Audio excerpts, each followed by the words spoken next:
to the 132nd episode of the Witch Bitch Amateur Hour, a podcast where we talk about witch stuff. I'm glad you know how many episodes we have. Holy fuck. Does that mean we have a spooky-sode coming soon?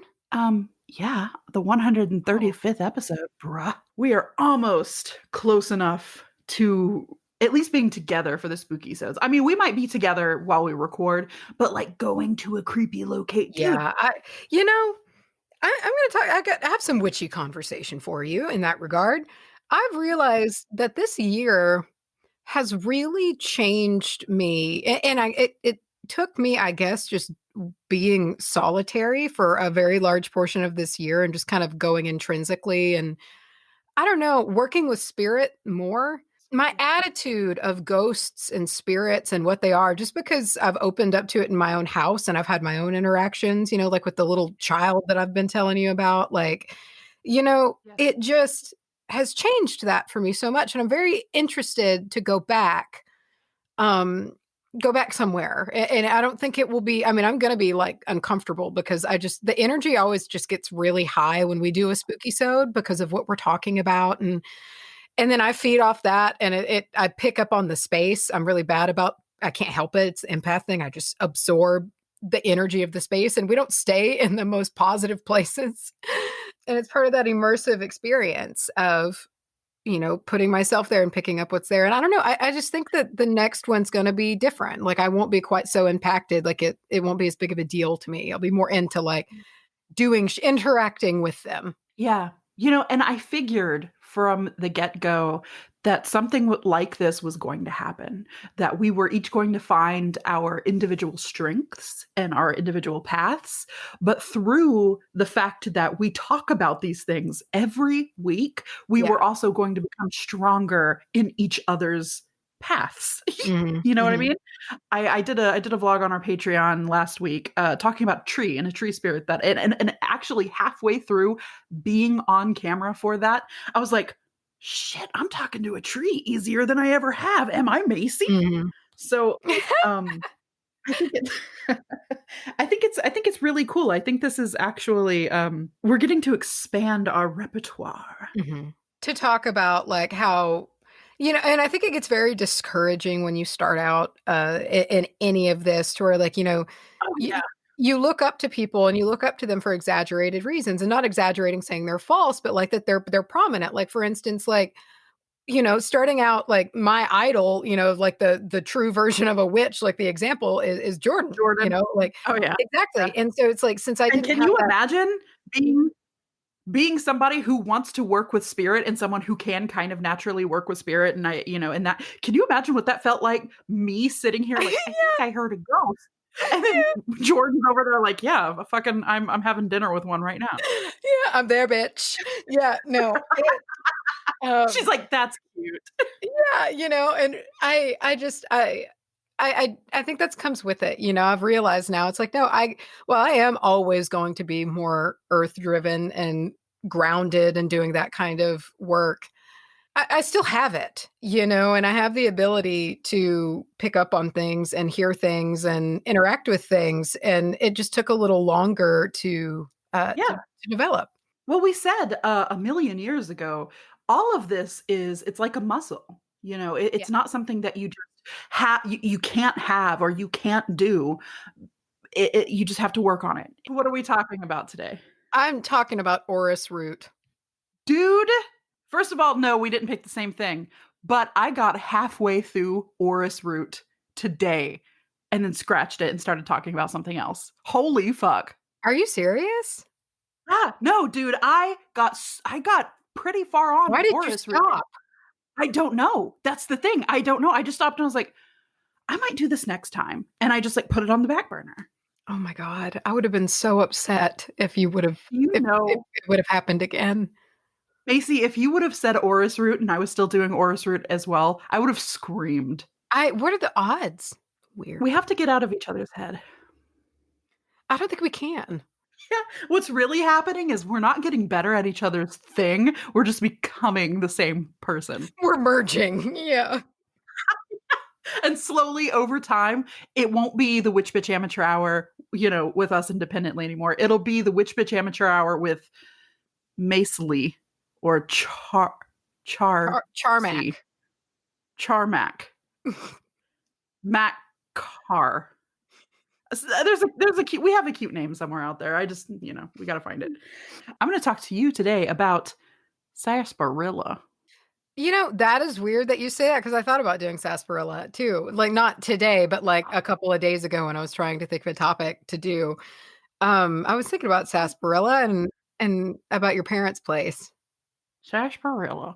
We might have to start clearing these with each other unless we're trying to get drunk every single episode. We need to get back on that. We were good about that for a while. It's got to happen again at some point. We'll just go with the flow. Fuck it.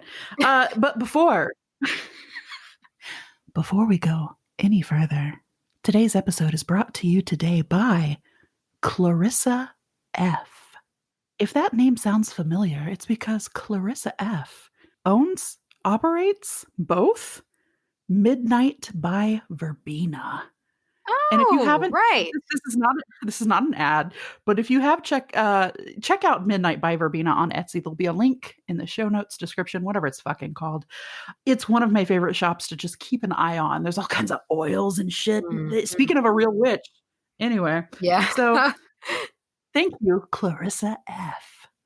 I don't know a song. My brain, I've tried to think of songs before we start recording just to have a handful in my head to go to. And at the moment the name comes at me, it slips out of my ear holes. You know what I'm going to do? I'm going to hit shuffle on my Spotify playlist. Holy shit. That's a good idea. And I'm just going to say the first song. Oh no. You know what the first song that came on was? This Is How I Disappear by My Chemical Romance. Oh, Clarissa F is how I disappear. There you go. What is it? There you go. Let me go fuck. There's 3 good unprovoked fucks on that album. And that is probably the most emo out of all of them. Because then it goes right into that, so you can. And it's like the whole thing is just over and over into deeper and deeper, like the equivalent of emo bass drops, but like in melody. Are you ready for it? I'm so fucking ready. There are 2 kinds of irises. So Orris root comes from irises. Did not know that. I was very pleasantly surprised. So there are 2 kinds of irises, Iris germanica and Iris pallida, which are the 2 easiest names I've ever had, and I got 2 of them, so I felt very lucky. And it's commonly referred to as love root, Queen Elizabeth root, and Iris root. I like Queen Elizabeth root. I do too, and that one is really big in like, for instance, like in hoodoo. So like on Lucky Mojo Kyrioko, it's Queen Elizabeth root, and that's like the main way that it's referred to. So these irises, they really grow well. They originate from the Mediterranean, from what I could see around the Florence area. They're sold under the name, and I can't pronounce this. I don't know how to pronounce it. When I first read it, I thought it was gigolo, but that's not the word. But it looks like... Do it in your Italian accent, your stage kid Italian accent. It looks if I was Giaquilo is what it looks like, but it's not the word. It's not the word. I loved the fucking aneurysm you had about 2 seconds before you said that. Well, dude, it's because I'm reading this word. It's freaking me out just looking at it because I couldn't even think of how to say it. So it's like G-H-I-A, so Gia, I think. Yeah. G-G-I-U-O-L-O. So it's like Giaguilio. Gia Gun. It's just, like I read it and I was like, oh, gigolo. Oh, wow. And then I reread it and panicked. Oh, no. It's also referred to as flag iris, and it looks like kind of the irises that we have growing around here, the big beautiful purple or different colors, but like the big beautiful flowers and the sword-like leaves, and the irises that we know and love. It takes a long time to grow, like to get Orris root. So the thing is, irises grow every year. They grow quickly.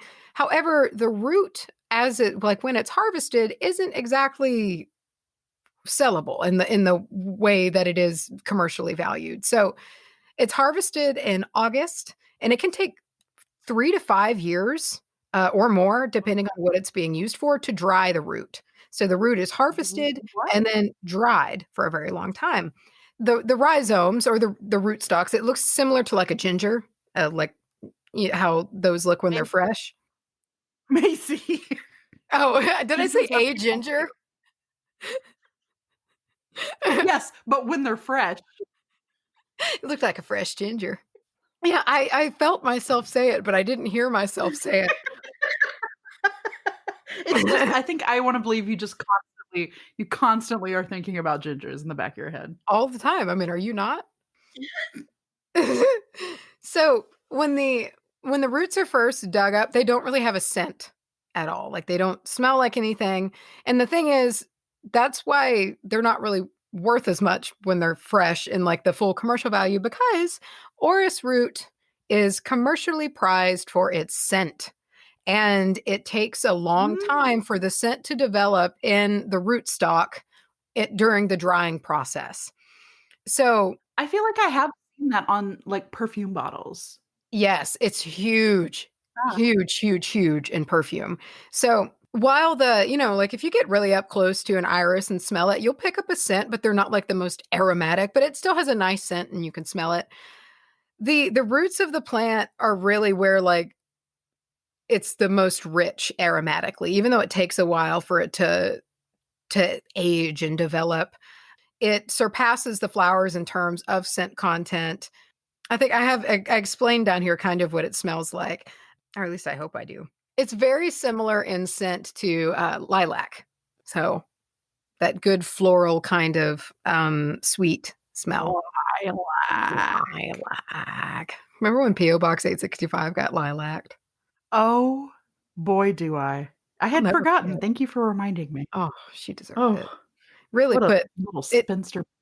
Gave her what she needed to put her back on the path. Yeah, the path. So orris root is also very popular in potpourri.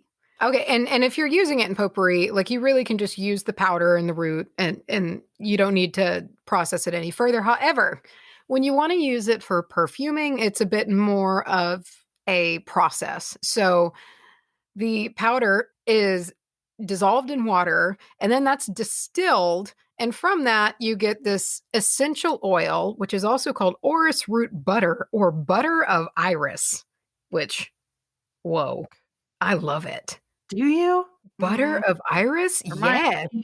I want to slather it on my skin. Oh, it reminds me a little too much of tea ruffle butter. You know what I'm saying? I don't know if I know. Oh, come on. Butter of iris sounds like truffle oil or truffle butter. Truffle oil. I'll never look at truffle oil. The highly prized, expensive oil. Gordon Ramsay's like put a little truffle butter on it, and I'm like, okay, butter of truffle. Then what? It smells like that. No, it doesn't. I mean, smell like iris. that. Sorry. So that's the concentrated essence. It's really fucking expensive. Oh. Yeah, like so 1 ton, like the measurement, a ton of root produces only 2 kilos of oil. So it's like jasmine, it seems, to where you need a shit pile of it to make anything. Now, what's a kilo in American? See, I thought that roughly 1 pound, or sorry, 1 kilo is about 2 pounds, roughly, like not exactly, but I thought that's how that works. How many tablespoons?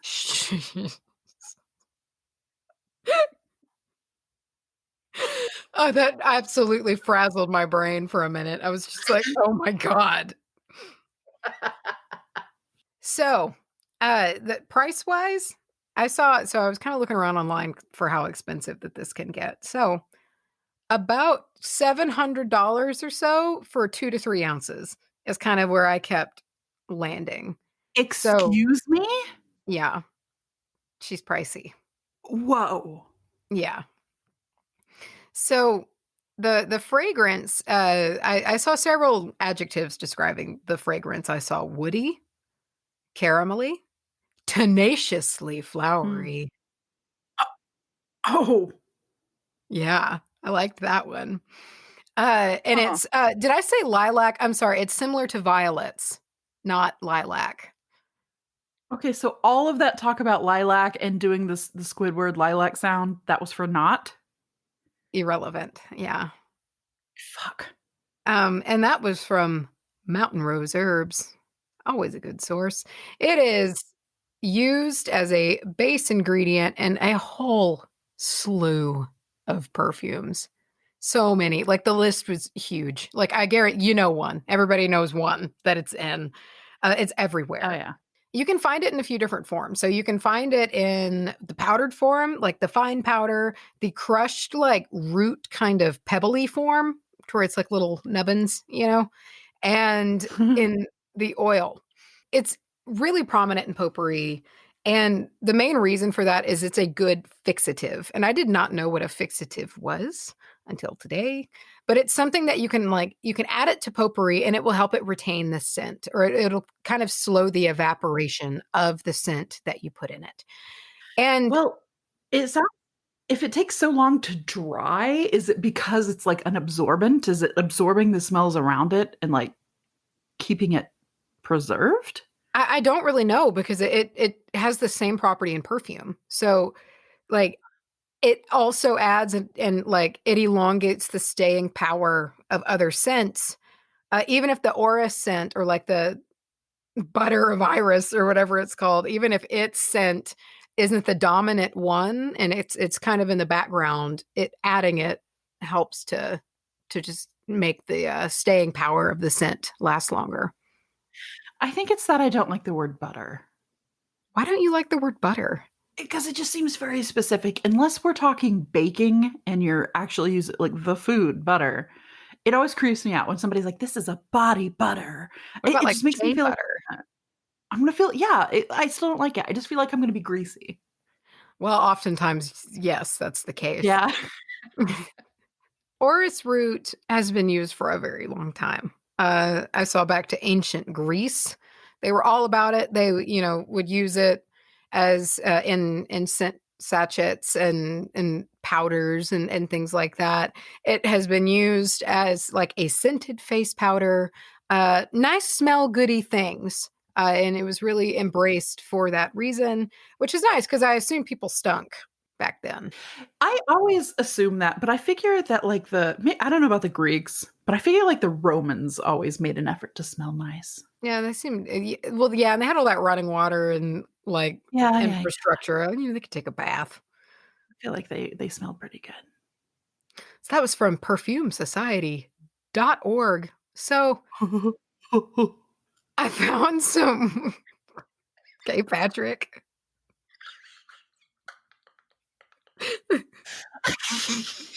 Okay.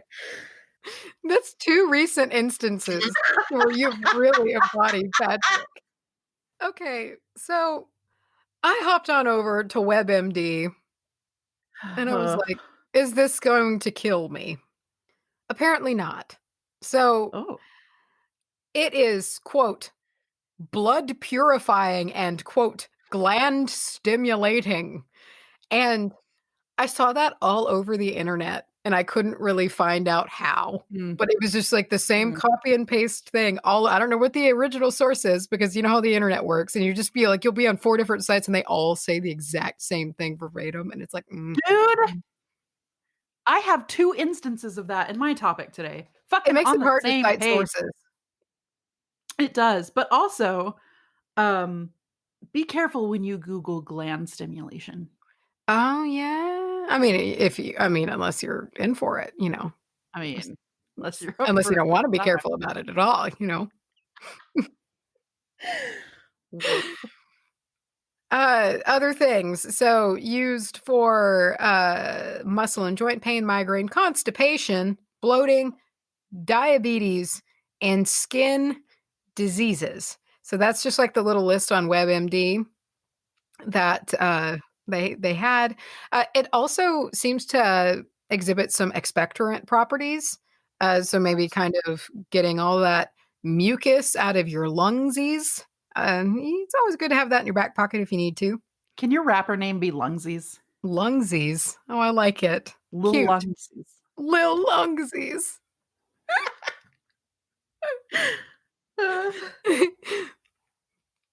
So it seems to be pretty safe for most people to put on the skin, and I mean, from what I could tell, like ingest. That makes me nervous to always say, but do your own Refer research. to a disclaimer. Not our fault. There's no the side effects list wasn't really there, and perhaps it can cause some skin irritation. Like if you it says like the fresh plant can cause some irritation to the skin or like mouth and stomach or whatever. But if you're using the dried one that has cured, it should not. So there you go. So in regards to the metaphys, lots about love, all about love. Surprised me, honestly, how much about love Aww. that it is. It's a heavy hitter in the love department. So love drawing. Love, or are we talking little horny status? More I don't consider it a little horny. It's more balanced than that. Yeah, like drawing love in. Whoa! Fuck, dude. Howdy, Texas. Yeah.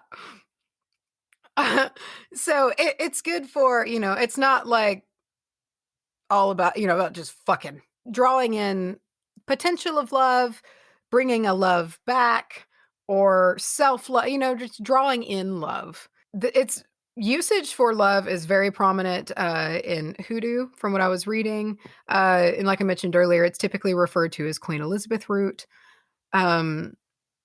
It's diverse forms that you can use it in help to, I don't know, just they help its usability for different, whatever your preferred kind of magic is.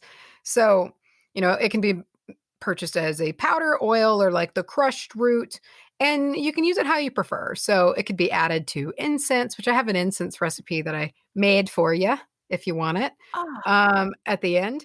And it could be the oil, if you have some, could be like, used for anointing, or, if you're doing a love spell, like anoint your tools with it, perhaps.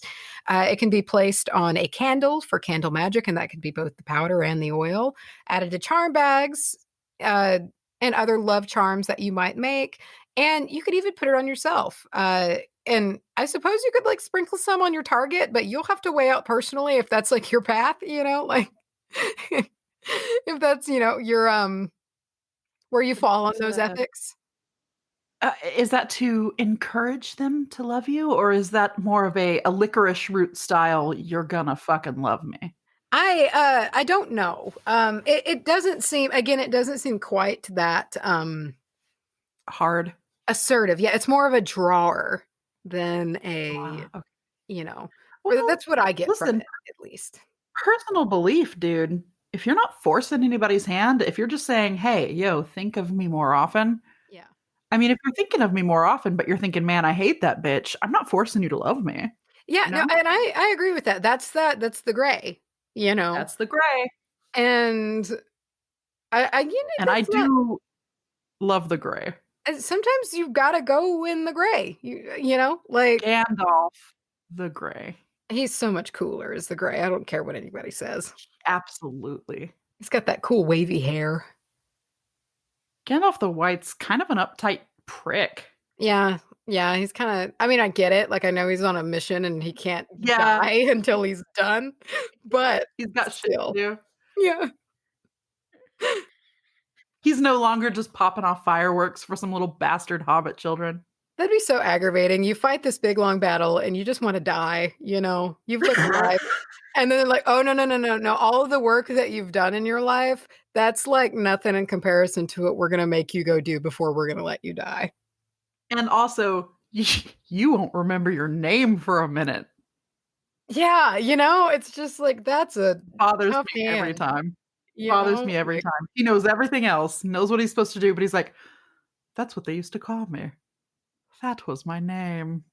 Yeah, it's a death, man.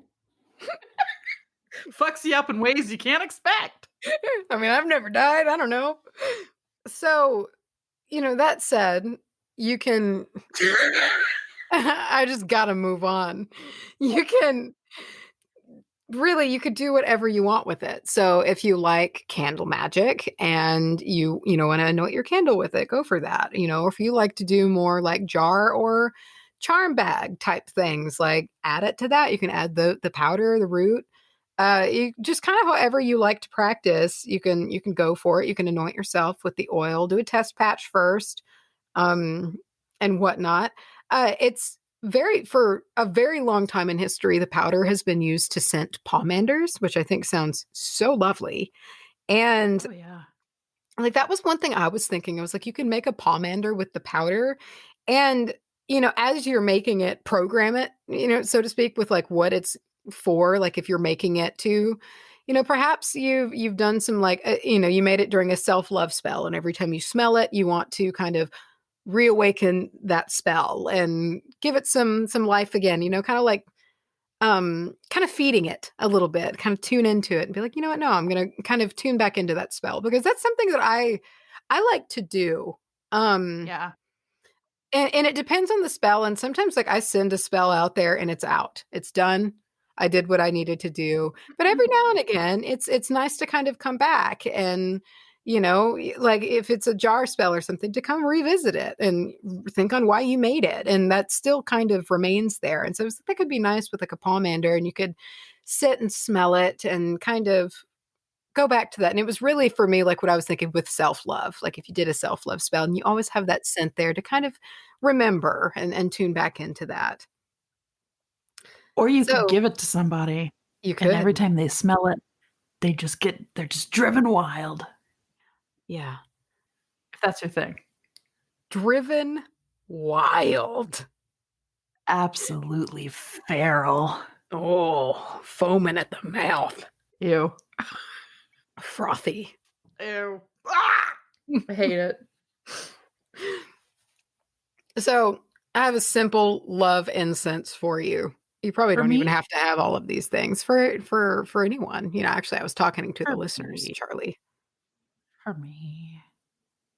If you want it, you probably have most or all of these things. If you want it. What is I'm that? done. Why? Help me. I was going for Redbone. Okay. I know this. But Charlie's just shitty enough a singer to fuck it up for me. Hey, that's not the easiest song to sing. Yeah, I just can't pop off a Redbone verse. Yeah. I need to listen to that. I haven't listened to Redbone in a good long minute. Love incense. Love incense. I made it for you and everyone who wants to make it. So, 5 ingredients. We have orris root, rose petals, mugwort, damiana, and star anise. Oh, this is like if you want to love yourself and blast off. Exactly. So this is something, this is a spell incense to me. Like this is something you make, and it encompasses the many elements of love. You have like the gentle sweetness of rose, that like sexual element of damiana, star anise for just some fucking good luck, and also, Yeah. it's an aphrodisiac and has its attractive qualities, and mugwort to help in opening up kind of into that spiritual plane, to when you're breathing all of these things in, to let them actually help you in your spell work, heighten what you're doing and set the space and whatnot. And Orris kind of rounds it all out with drawing the love in. That's its purpose in this, is to like, here's all of these things. Let's draw this in. So grind them up in a mortar and pestle or a coffee grinder. I know some people like to grind their herbs in that, and burn on a charcoal disc. When you're doing love spell work, whether it be for yourself, which I really think is kind of the most important of any and all love spells, is self-love work. And it's something that I feel like I've talked about similar things to this before. You need to do a self-love spell before trying to do a love spell to draw. Like it's one of those things that I feel like it's always good And I shouldn't say like that sounds kind of like gatekeepery. If you have issues with self-love, I would attempt doing self-love spells before trying to do love spells to draw someone else in. Does that make sense? It does, but also don't tell me how to do my love spells for Ethan Nestor. Thank you very much.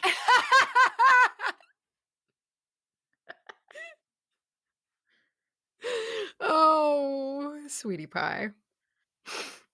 That was wonderful. Did I tell you I had a dream about him? You did, and it was adorable. Very high school. Mm-hmm. Mm, Oh yeah. Very big mouth also. yeah. And I had that dream like not long after the new season dropped, and I feel like those two are related. Oh. So that's my point is, I just think self-love is important. It's always good to first love yourself before trying to put um to put yourself out there, I think. And self-love can drive a lot of things. It can drive awareness, it can drive your own sense of value, which is always important to have up decently high at least before you try to seek a partner so you don't pick a shitty one. I've done it. Yeah. I think that's kind of what these incense were really.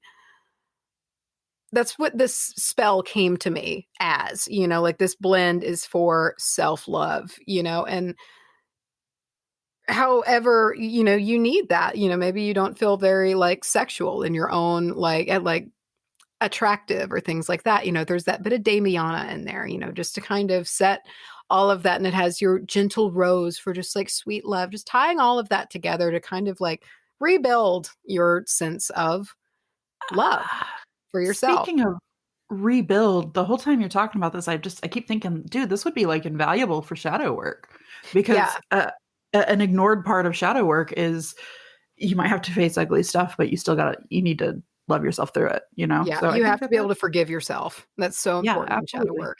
And yeah, and that's also kind of that mugwort element, just being able to be like, I'm going to look at I'm going to look at this from a higher plane, Yes. not like down here. I'm going to handle this up here.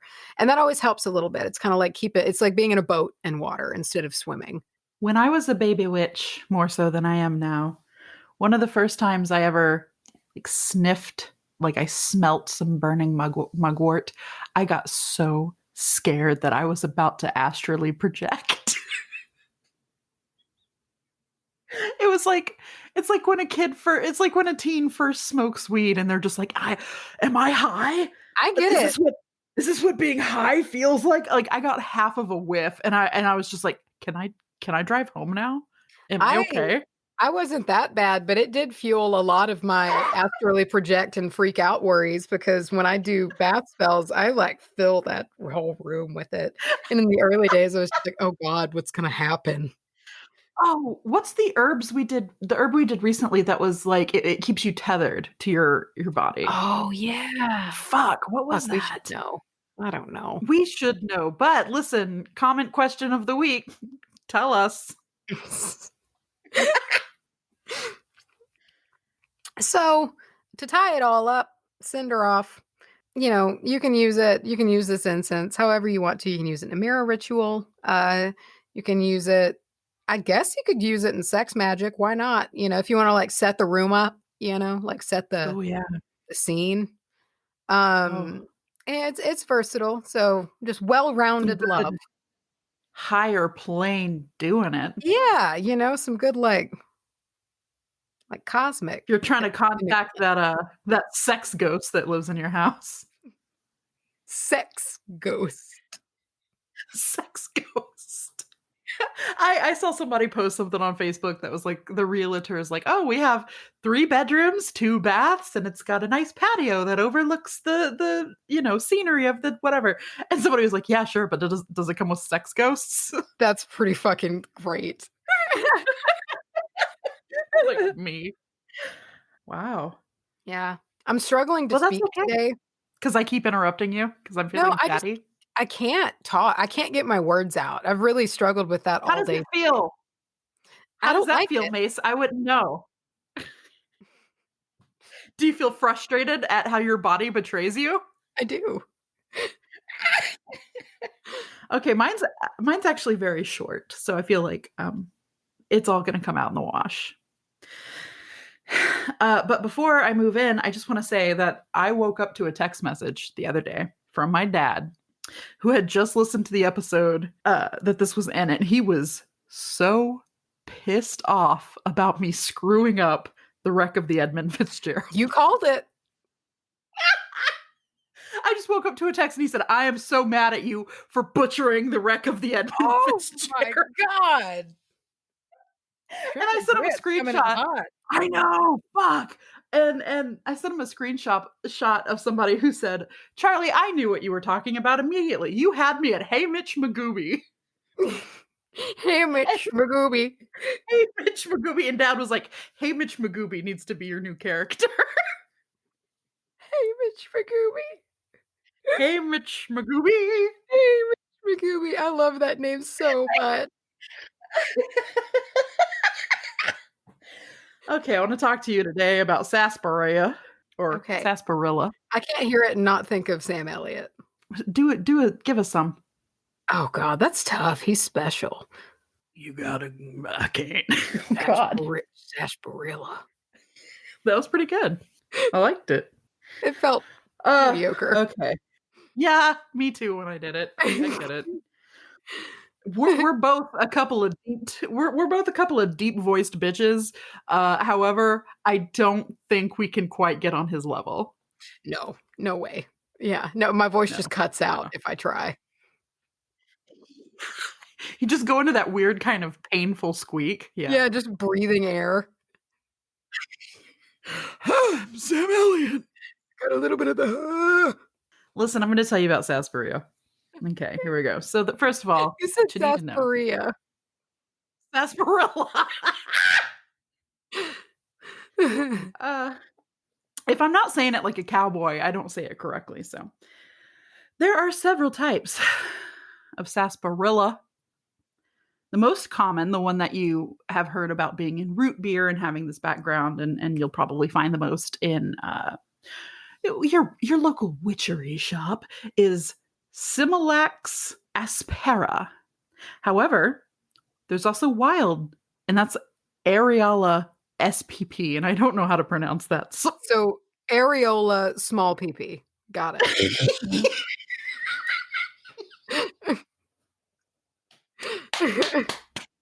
That's wild sarsaparilla. Jamaican sarsaparilla is Similax ornata, and Mexican sarsaparilla is Similax medica.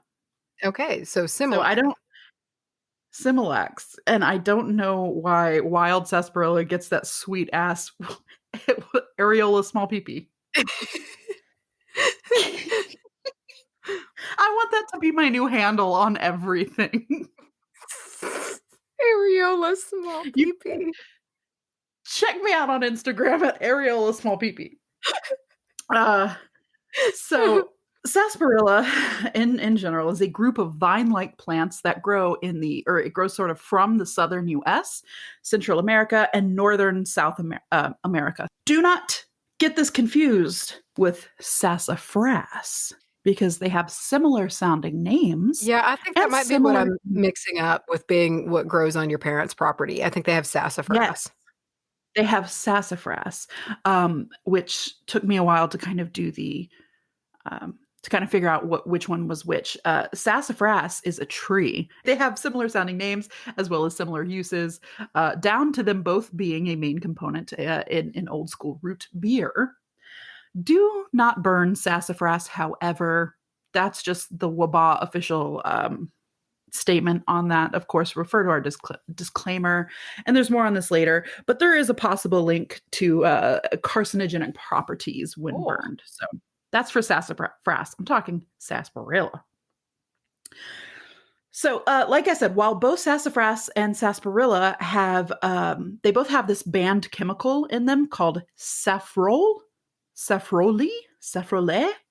which was linked to cancer, or possibly linked to cancer, in rats that were exposed to high doses. That is from mcgill.ca. They also have this to say: more recent studies have actually failed to find evidence that the effects seen in rats occur in humans. This, and the fact that several other foods that are still legal, like nutmeg, also contains saffrole, makes the ban seem a little less science-based and more the result of fear. Now, they also say, right up top, and I love this, they say, unless you're participating in a spelling bee or playing Fallout New Vegas, you probably don't think about sassafras much. Which, by the way, listen here, if you're an avid Fallout New Vegas player, the 7 years in the making mod Frontier is now out. Go get it. Anyway. Why would it make you think of Fallout New Vegas? I have no concept of video games. Build Of math that with one. sass. Oh. Build math with sass. Because they have a beverage called Sunset Sarsaparilla, and it's like a root beer beverage that you can find scattered among the landscape. And there's a bunch of in that Fallout style, that kind of futuristic yet somehow vintage style. They've got a bunch of billboards everywhere that say Sunset Sarsaparilla. So here's some history for you. Ancient civilizations, including the Mayans, used sarsaparilla for as a skin treatment. Even things like syphilis. Anytime your skin was angry, they'd slap some sassafras on it. And in the U.S. in 1820, sassafras was officially listed as a syphilis treatment. We've seen this word a couple of times, in the Pharmacopoeia until 1910, when people realized that it was more of a mild treatment versus some kind of medical phenomenon. It wasn't going to rid you of your syphilis, probably, but it could probably ease some symptoms. It made fell out life of suck a little less. It could, yeah. Especially in that time, goddamn. Because penicillin wasn't a thing yet. I don't. Well, and just syphilis sounds absolutely hellish. All right, so today sassafras is used in cleansing, namely the blood, also the liver and the kidneys, as well as being useful for inflammation due to arthritis or other autoimmune afflictions. It is still popular in treating skin conditions like dermatitis, eczema, that's eczema, and psoriasis, moderate to severe plaque psoriasis. Touted by some to help intensify virility because of the presence of testosterone in the plant. However, turns out that whole bit about testosterone, that's a myth. Sarsaparilla, see, I'm trying to call it sassafras. Sarsaparilla does not contain testosterone. However, it does contain several plant steroids that may have led to that confusion, and also led to its link with virility, sexual potency, all that stuff. Now, here's my first of two little bits that I saw copied and pasted everywhere and couldn't find an original source, but here's what this says. In animal experiments, it has been shown to protect and even reverse neurological degenerative effects of aging, which may indicate a possible use in conditions such as dementia and Alzheimer's. Wow. Whoa. I've got magic stuff for you now. Because that's what we do here on the Witch Bitch Amateur Hour. You're right. So, sarsaparilla is a great key ingredient in cleansing sprays, floor washes, anything that you would like to make to cleanse a space. Its bread and butter is cleansing, purifying, that whole thing. However, it can also be used in matters of love. The flowers of the plant, or in some case, I think some versions of the vine actually have like berries or like little berry-like flowers. They're used in many a love spell. It can also be a confidence booster, with special mention here to sexual assurance. If you want to bless your space, it works hand in hand with frank and myrrh. We all know who I'm talking about here. We're old friends. When you combine it with sandalwood and cinnamon, it draws money. Well, that sounds fancy. I know. First of all, sandalwood and cinnamon are my two favorite colors. Yeah, that's nice. Ever. But adding some sarsaparilla in there, I think might give it a little bit of a root beer kick. And I do. Macy, what are your feelings on root beer? I'm going to slap you in the dick. My favorite soda of all sodas. Thank you. I feel like I knew that on some level. Yeah. If I'm going to, I drink vanilla Cokes like for podcast tradition, but any other time, It is 110%. Like, it's a root beer, always. What is your brand? Where do you go? I would go back and forth here because part of the way I'm kind of a fucking snob and I want fancy root beer in a glass bottle that's Me good and too. creamy. Yes. But also, But if you're at a I'll, gas station. I'll fuck hard with A&W. Really? Yeah. Okay. All right. I'm a Bargs bitch myself. I like it But better than Barks. Yeah. And Barks has a little too much caffeine. and I guess we can both shit on that bitch mugs. They can fuck off. Not a fan. Yeah, it doesn't do it for me. But A&W is, I feel like it's a little sweeter than Barks. Yeah, I think so. But however, I do feel like Barks is a little more creamy. Creamy. Okay. This is a root beer podcast now. I didn't realize that it has like a minty taste to some people, which it does. Like now that I'm aware of it, I can sometimes drink it, be like, yeah, you kind of taste like minty. But when I was working at a previous job, we had an intern who was from Spain, like Catalonia, and she'd never had root beer before. And we were like, okay, well, you got to drink. So she had one like on like tap, you know, and she hated it so much. It was just like, she couldn't remember the word either. She was like, oh, it tastes like, what's the stuff that you like you brush your teeth with? It's just like, damn it. Never a good sign. Nope. I feel that way about Dr. Pepper. I because Dr. Pepper is such, I guess it's so big in Texas. It's your first drink, really. You have Dr. Pepper and then you have Mother's Milk, and then everything else after that just sort of happens when it happens. But I didn't realize until somebody said this that people who don't like Dr. and maybe you'll be able to weigh in on this because I don't mind a Dr. Pepper. They say it tastes medicinal, and I get it now that I've heard that. I understand. I don't know what it is about it that I don't like. I feel like it can't decide on a flavor. I don't know. I can't put my finger on it, but like it there's nothing dominant about it. Like every time I drink it, it always is just like, I could get where you might say it feels like you mixed an RC with a Mr. Pibb. Because I love RC. I love it. Here's the thing. I fucking love RC, but everybody shits on RC Cola. Can we get a gang together of RC Cola people, please? I like it. It's like a less sweet Coca-Cola, and I'm here for it. Carry some sarsaparilla with you when you would like to slow down the aging process. Also, the second part that I saw copied and pasted everywhere was this. Sarsaparilla also lends its hand to any spells under the influence of Jupiter. So that is works of growth, legal matters, luck, meditation, money, prosperity, spirituality.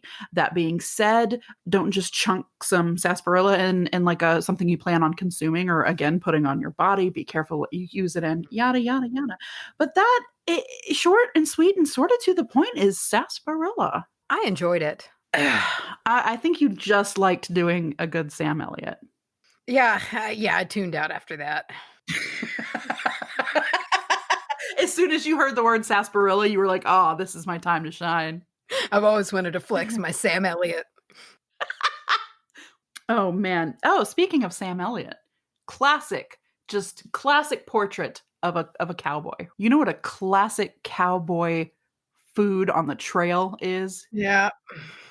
You just twist open, you bash it against a rock because cowboys aren't pussies who need can openers. You bash it on a rock till it's open, and you stick it over the fire, and you slurp down some hot, smoky campfire goodness.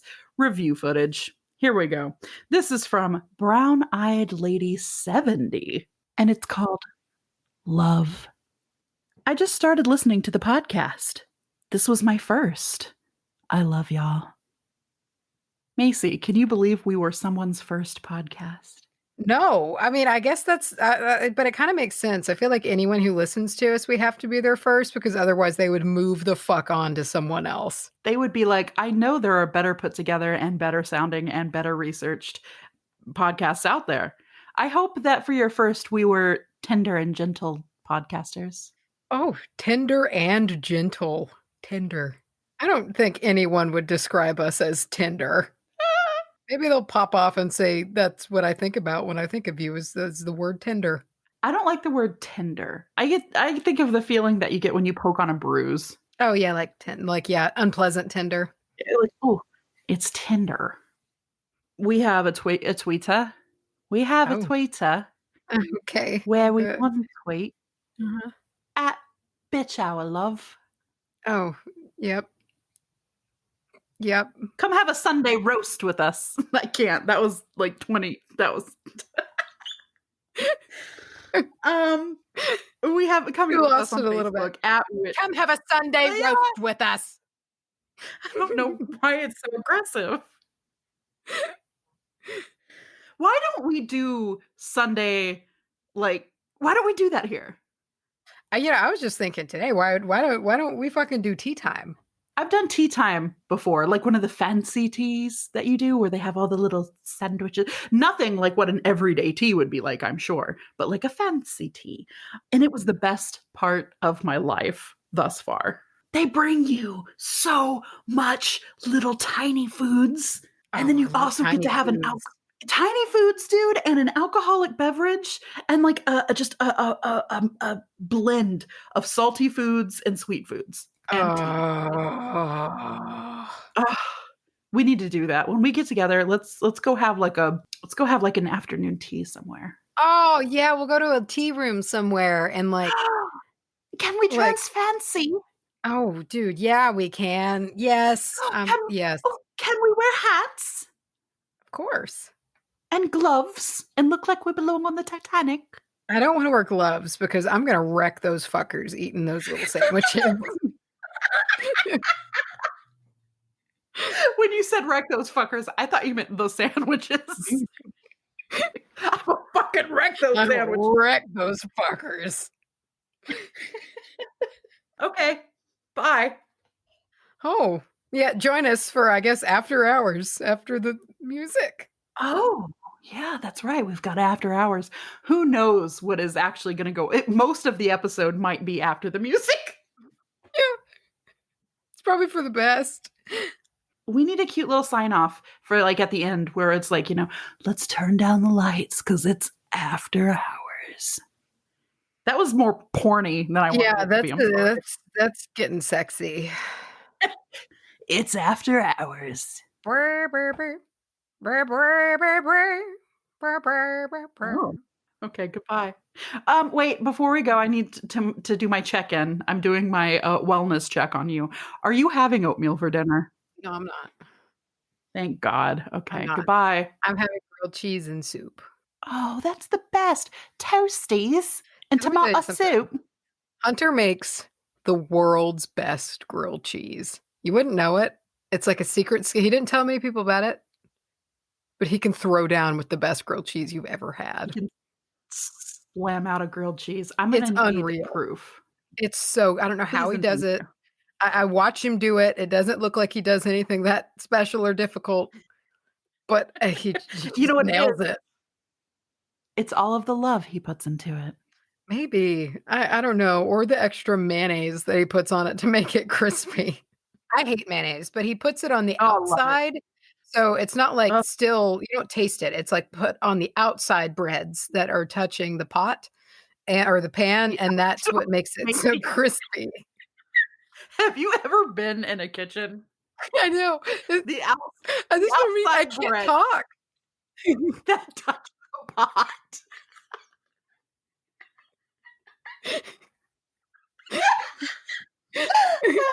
Okay, all right. You should go eat before you die because it sounds like you're about to die. Come to think about it, I've had, you know what I've eaten today?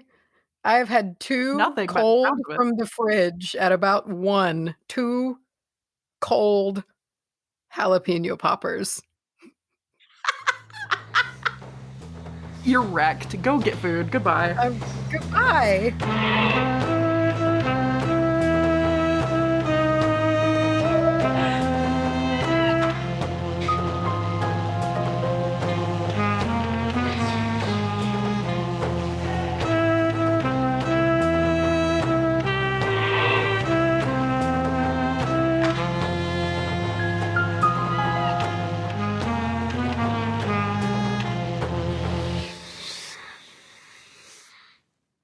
I'm 76 and I'll still kick your ass, fucking Franklin.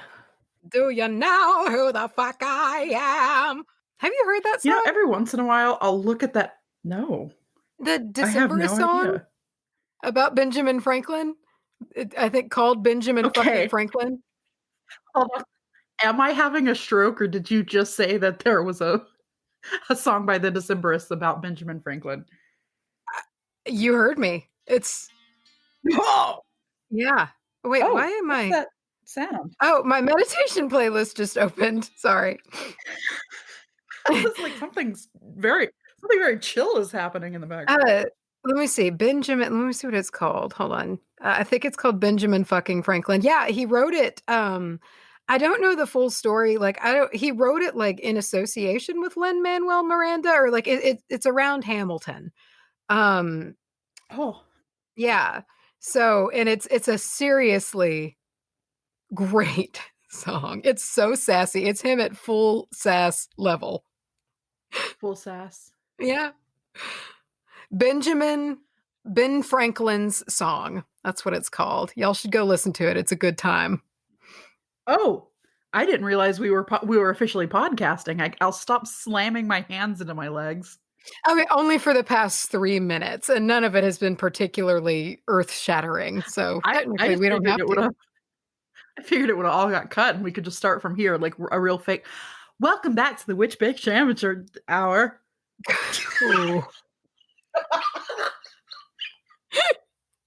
Is this an 80s movie? But listen, it gets more, because what I decided to do from then on, I was like, well, she's never gonna fucking, pick me, even though clearly I have the talent. I became the lead of the theater construction crew. I knew it. I knew that's what you were going to say. I knew it. So I'm back there. I'm in charge of every single football player that had to take an elective. So they picked a bullshit elective. Yep. Like, what did they call the class where you put the sets together? I forget what it was called. But I'm in charge, and they were all so fucking salty that I'm sitting there telling them how to use a drill. I bet. I got to do a stage slap too. Man, is any of this usable? This might be the bit that goes after the episode. Oh, are you still doing that? I didn't listen all the way through past the credits last time. I quite like it. I'm having a good time with it. Okay, I like that. I'm here for it. Whatever. After hours. I also think after hours, it allows us to get to our actual topics a little quicker, but remain fucking stupid. Yeah, you still get the content. It's just placed more appropriately. It's not at the front for new listeners to be like, oh, look, a witchcraft podcast. And then we talk about being a theater kid for 20 minutes. Yeah, that's true. Oh, there is nothing I would rather do than talk about theater, like being a theater kid right now. But I could talk about being a theater kid all day long. And so it's good we're diverting, because seriously, I could talk about being a theater kid and musicals and like stage performer as my dream forever. Hold on. Well, let's divert one more time, because I got to ask you, if you were to be a part of maybe a community theater production of, what would you choose? And if you steal mine, I'm going to slap your teeth. Rent, without even a question. Oh, okay. All right. Yeah, I want to play Mimi in Rent. And I've thought about this since I was like 11. I can. Yeah, that checks either out. Mimi in Rent or Velma Kelly in Chicago. Either of those. Okay. I would tape down my boobies to be Seymour from Charlye, that's a good choice. Oh, I would do anything to be Seymour. Poor. All my life. I've always been. I can't do it without laughing. Sweep that floor, kid. Oh. Macy, I love that at any point in time, one of us could look at the other and just go, poor, and we'll know exactly what's happening. That's all you need. Okay. Welcome back to the Witch Bitch Amateur Hour.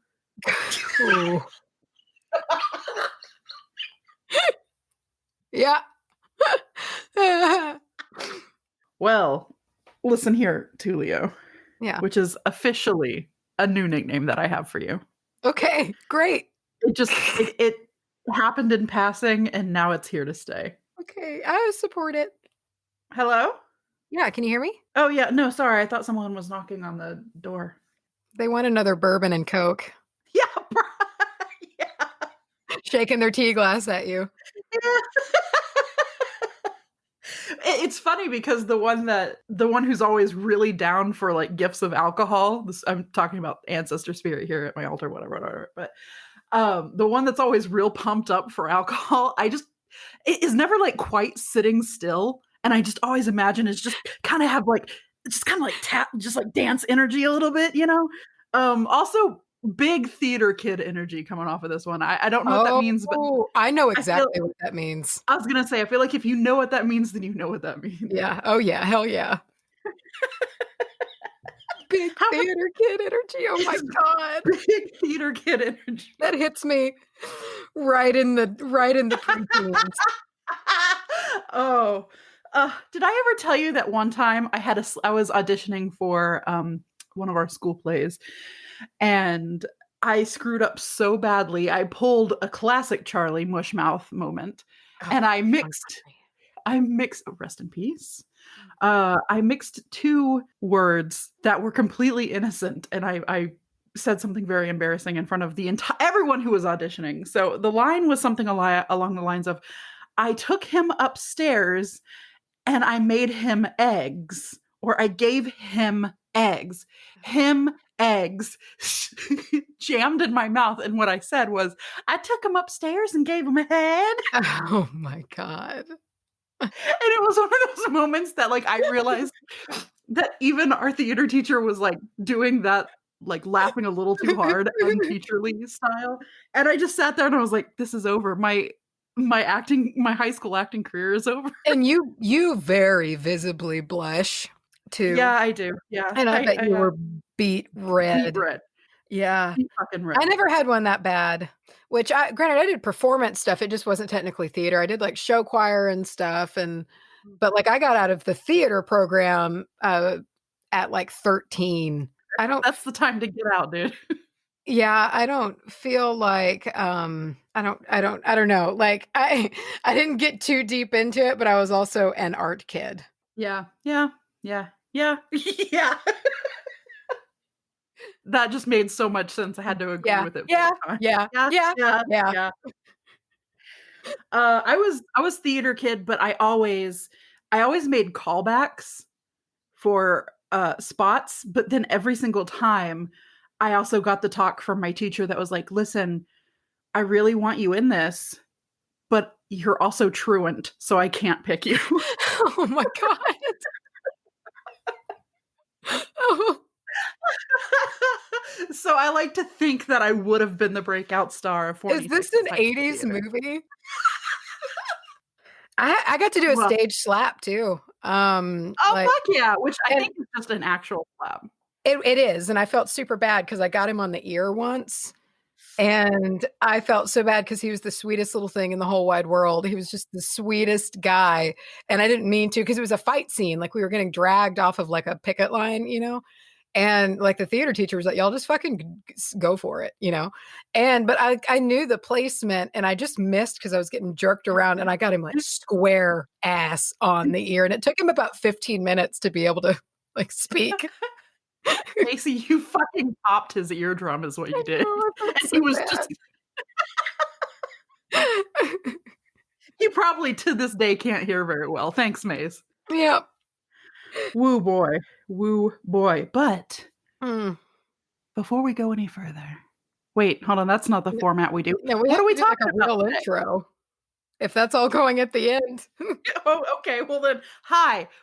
Let me think. What about that one Flight of the Conchords song where it was like what was it, Devil Woman? Oh God. Yeah. How did that go? I don't remember. I need to tune back into them. Your breasts are balls of flames and I'm burning my hands or something like that. I would believe it. Yeah. That's a show. I will run through that show once every 2 years or so. I'll just Worth it. slam through both of the seasons, and it's good every fucking time. It's not as long as I think either, and that always like every No. time I go back to it, I think it went for like 4 to 5 years, and I'm just like, oh. No, it's just 2 seasons. And, like, you can blow through it in a weekend. And my favorite line is fucking what is his name? I always wanna say Reeves Darby. I can never Reese say it right. Darby. Say it for me. Thank you. When he's just like, "You know what? Fuck you, Brit. You He's go the fuck best. yourself." He's the absolute I best. think it's, like, the only time that there's, like, an F-bomb dropped in the whole Of course thing. it comes from him. Mhm. "You can go fuck yourself, Brit." You know what you can also blow through in a weekend?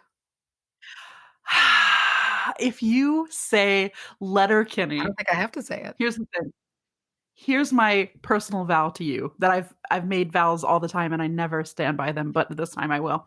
Next episode, you and I are gonna be able to talk about the whole goddamn thing. I hope so. I sure do. Okay. Macy, you go first. Oh, and I just wanna say quickly. We Actually, I'll didn't do save a it for song for Clarissa F. Clarissa, do it. God damn it. God damn it, I miss early 2000s emo. You know what I was listening to? We will get to topics eventually, but I guess this is just gonna be a chatty episode. I'm in the mood to chat. Me too. Let's have a chat.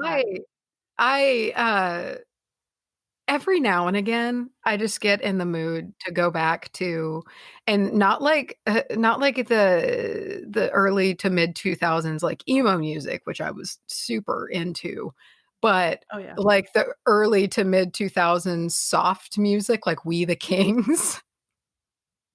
Hit And me with it. What is it? oh god, Oh, they did Check Yes Juliet, are you with yeah. me? Rain is pouring down. That one.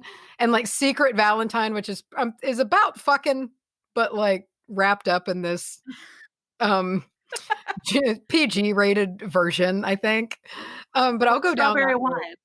wine. And yeah, yeah. I'll listen to that little genre every now and again, and it causes me pain, but I endure it with Yeah. Oh, yeah. appreciation. Oh, yeah.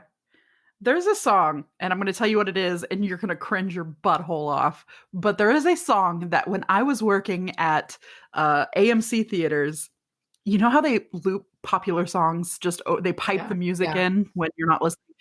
And that's all I heard because I never actually got to be in the theater when there's fucking real movies. I'm just hearing that shit over and over as I cleaned used condoms and shitty diapers Yeah, out of the fucking theater yeah. seats. There's one song that was big at the time, and it was so big that it was disproportionate to anything else they ever played. Okay. Marry me, Juliet, you'll never have to be alone. Oh, That the Taylor Swift song? Love Story, Baby Just Say Yes. Yeah. I carried a lot of resentment in my body during I hated it. I all of that. I hated it so much, but the thing is, it's burned itself so deeply into my medulla oblongata that I will be in the shower and I will just start humming it as naturally as breathing. I'll just start Yep, humming that song, it's in there. It's and burned it will in. never leave me till the day that I die. I have one like that, and I'm not proud of it either, but when I was in 8th grade, uh, I would go I changed schools for a very short moment, when I was in 8th grade, Oh, yeah. and my mom would take me to school, and at the time, this song was big on the radio. It's so lame. It's so lame, but it would play every morning on the radio, every morning, and so every morning, it was what I was inundated with. And, do you remember that song Paralyzer?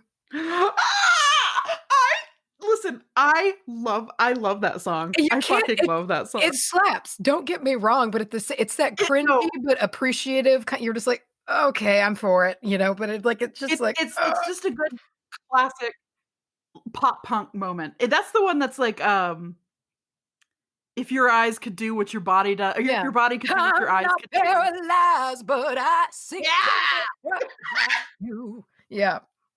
Yeah, that one. Yeah, I got a soft I got a softie for that one. I got a softie. That's not. So you don't like it. That's how we need to say we don't like something from now on. Just be That like, gives me I a got a softie for that.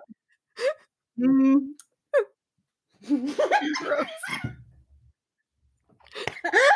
Dude, the phrasing, that gave me a softie. That gave me a softie. Oh. Oh, God. Woof. Okay, Okay. Macy. I know. Tell me. It is what it is. You want to have a chat? Orris root. You constantly are thinking about gingers in the back of your head. All the time. I mean, are you not? I'm thinking about... Never mind. I was going to say I'm thinking about Armie Hammer being a cannibal in the back of my head. Okay, did you read that I sent you? I was just like, how timely is this? What the fuck?